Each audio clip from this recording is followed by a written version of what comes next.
திமுகவோட தொடர்பு படுத்தி 4 புகைப்படங்களும் வெளியிட்டிருக்கிறார் பாஜக தலைவர் அண்ணாமலை.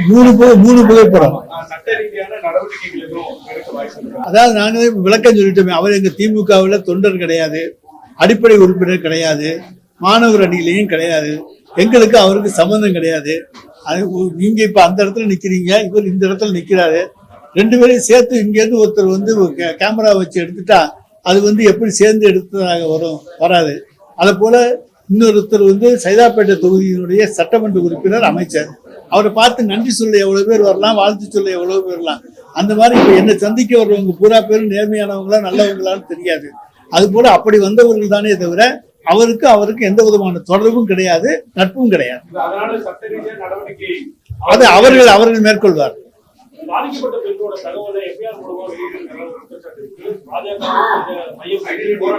இல்லங்க, நாங்க எதுவுமே ஐடென்டிட்டி வெளிப்படுத்தவே இல்லை.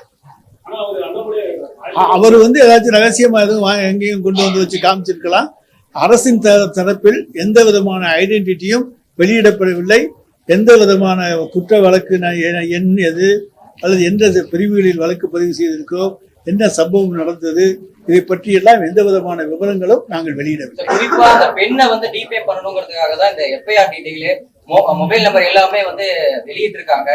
அந்த பொண்ணுக்கு தொடர்ந்து வந்து அழைப்புகள் வந்துட்டு இருக்கு. அவரோட அட்வொகேட் வந்து எனக்கு தொடர்ந்து கால் பண்ணி பேசிட்டு இருக்காரு. அண்ணாமலை ஒரு குற்றச்சாட்டு வச்சிருக்காரு, இது முழுக்க திமுக அரசு மேல இருக்க தவறுதான் அப்படின்றதையும் சொல்லியிருக்காரு.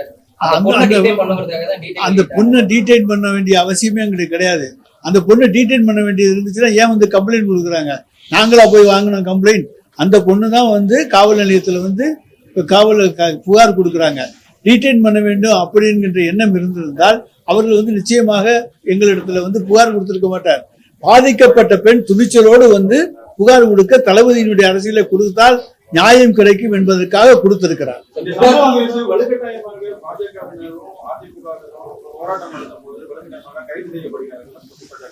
என்ன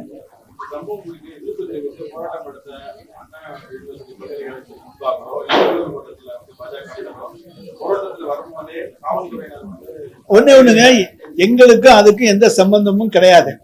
அரசாங்கம் குற்றவாளியை பிடித்திருக்கிறது. என்ன சம்பவம் உடனடியாக ரிமாண்ட் செய்யப்பட்டிருக்கின்றார். அதுக்கப்புறம் நடவடிக்கைகள் தொடர்ந்து எடுக்கப்பட்டு வருகிறது. விரைவில் விசாரணை அறிக்கை தாக்கல் செய்யப்பட்டு நீதிமன்றத்தில் விசாரணை நடைபெற போகிறது. அவர்களுக்கு ஏதாவது விவரம் தெரிஞ்சா அங்க வந்து சொல்லட்டும். இதை வந்து அரசியலாக்க பார்த்தால் அது இந்த ஆட்சியில் நடக்காது.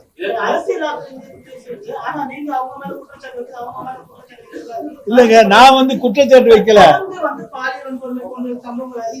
பாலியல் சம்பவங்கள் தமிழ்நாட்டில் தான் குறைவுங்கிறத புள்ளி விவரத்தோட சொல்லியிருக்கேன். நம்ம இந்தியாவினுடைய சராசரி 1,64,000, தமிழ்நாட்டில் 24. இந்தியாவோட வந்து 4.7ன்னா தமிழ்நாட்டில் வந்து வெறும் 0.7. அப்படி அந்த அளவுக்கு நம்ம விகிதத்தை குறைத்திருக்கின்றோம். எனவே அந்த சராசரி விகிதங்கள் குறைக்கப்பட்டிருக்கிற போது அதை எப்படி நம்ம வந்து இங்க வந்து அதிகம்னு சொல்றோம்? இங்க வந்து அதிகரிக்கல. எங்களுடைய ஆட்சி வந்த பிறகு அது குறைவாகத்தான் வந்திருக்கிறது, குறைத்திருக்கின்றோம். அது பாலியல் வன்கொடுமைகள் குறைக்கப்பட்டிருக்கின்றது. பாலியல் வன்கொடுமை குறைஞ்சிருந்தாலும் தமிழகத்துல வந்து நிறைய விஷயங்கள், அதாவது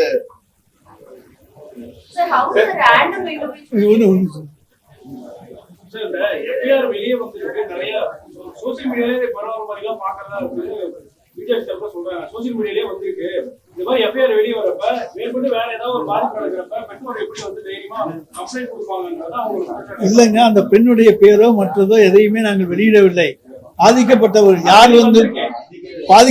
யார் வந்து புகார் தந்தாலும் அவர்களுக்கு தகுந்த பாதுகாப்பு கொடுப்போம்.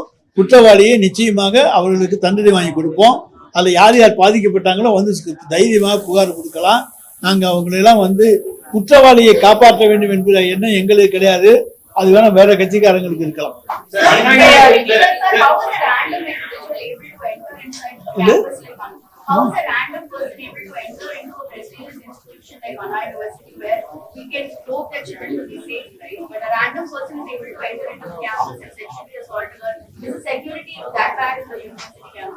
அதாவது செக்யூரிட்டியை நாங்கள் விசாரிக்கிறோம். செக்யூரிட்டி போட்டிருக்கிறோம். 24 மணி நேரமும் அந்த கேம்பஸ்ல செக்யூரிட்டி இருக்காங்க. ஆனால் அண்ணா யூனிவர்சிட்டி கேம்பஸ்ங்கிறது ஒரு பெரிய கேம்பஸ். அந்த பெரிய கேம்பஸ்ல என்ட்ரியில பூராவுமே செக்யூரிட்டி இருக்காங்க. செக்யூரிட்டியை மீறி எதுவும் வர முடியாது. வேறு ஏதாச்சும் வழியில அவர் அங்கனே பிரியாணி கடை வச்சிருந்தாருன்னு சொல்றாங்க.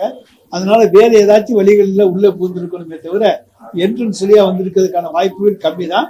அதையும் நாங்கள் அந்த கோணத்திலும் விசாரிக்கிறோம். அவர் மேல் ஏற்கனவே ஒரு குற்ற வழக்கு பதிவாயிருக்கு. தொடர்ந்து அவரை கண்காணிக்கிறது குற்ற வழக்கு வெளிவரும். குற்ற வழக்கு ஏற்கனவே இப்ப கண்காணிப்பு அது அந்த காவல் நிலையத்தை பொறுத்த வரைக்கும் தெரியும். எங்களை பொறுத்த வரைக்கும் எங்க கட்சிக்காரர் கிடையாது. அவர் மேல எந்த விதமான குற்ற வழக்கு இருந்தா அவர் மேல நடவடிக்கை எடுக்க நாங்க தயங்குவதும் கிடையாது. எங்களுக்கு எந்த விதமான பயமும் கிடையாது. நிர்பயா நிதியை அரசு வந்து முழுமையா பயன்படுத்துகிற ஒரு குற்றச்சாட்டு எதிர்க்கட்சி என்ன நிர்பயா நிதியும் அரசு வந்து முழுமையா பயன்படுத்துறது அப்படின்ற ஒரு குற்றச்சாட்டையும் எதிர்க்கட்சி இருக்கிறாங்க. எந்த நிதி வந்தாலும் அந்த நிதியை ஒழுங்காக பயன்படுத்துகிற அரசு தான் தமிழ்நாடு அரசு. நிச்சயமா நாங்க அதை திருப்பி அனுப்புற அரசு இல்லை. அது எதிர்கட்சிகள் குற்றச்சாட்டு சொல்றாங்கன்னா எதிர்கட்சிகளுடைய வேலை ஏதாவது குற்றம் சொல்லணுங்கிறதா. அவங்க உண்மையை சொல்லணுங்கிறது கிடையாது. பொய்யா கூட குற்றம் சொல்லலாம். ஆனா அதை உண்மைன்னு பொய்ங்கிறத நிரூபிக்க வேண்டியது எங்களுடைய பணியை தவிர அவங்க பொய் குற்றச்சாட்டுகள் சொல்வதற்கு எதிர்கட்சிகளுக்கு உரிமை உண்டு. ஆனால் அது உண்மை என்று நிரூபிப்பதுதான் எங்களுடைய பணி.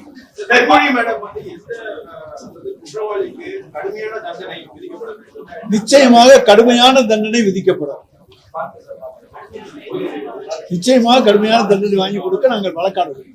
தமிழ்நாட்டுல பாலியல் வன்முறை கம்மியா இருக்கு. ஆனா ஆணவ படுகொலை கம்மி இந்தியாவிலே அதிகமா இருக்கு மாநிலம் தமிழ்நாடு தான் கே பாலகிருஷ்ணன் சொல்லியிருக்காரு. ஆணவ படுகொலை மற்ற மாநிலங்களில் எல்லாம் வெளியே தெரிகிறது இல்லை.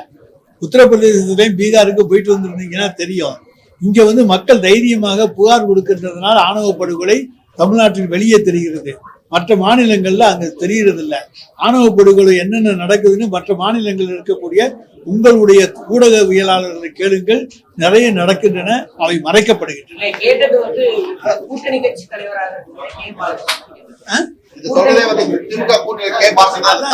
அவர்கிட்டயுமே நீங்க சொல்லுங்க. மற்ற மாநிலங்கள்ல போய் பார்க்க சொல்லுங்க. ரெக்கார்ட் ஆகுறது தமிழ்நாட்டில் அதிகம். ஆனால் அதே நேரத்தில் அந்த புகார்கள் மற்ற மாநிலங்கள் கொடுக்கப்படவில்லை. கொடுக்கப்பட்டால் தான் எண்ணிக்கை தெரியும். அவர்கள் பயந்து கொண்டு கொடுக்காமல் இருக்கிறார்கள். அதுக்கு நாங்க ஒண்ணும் பண்ண முடியாது. இங்க இந்த ஆட்சியில தைரியமா கொடுக்கலாம்ங்கிற நிலைமை இருக்கு. தைரியமா கொடுக்குறாங்க. அதே மாதிரி இல்லையே, யாரா இருந்தாலும் தைரியமா கொடுக்குறாங்க.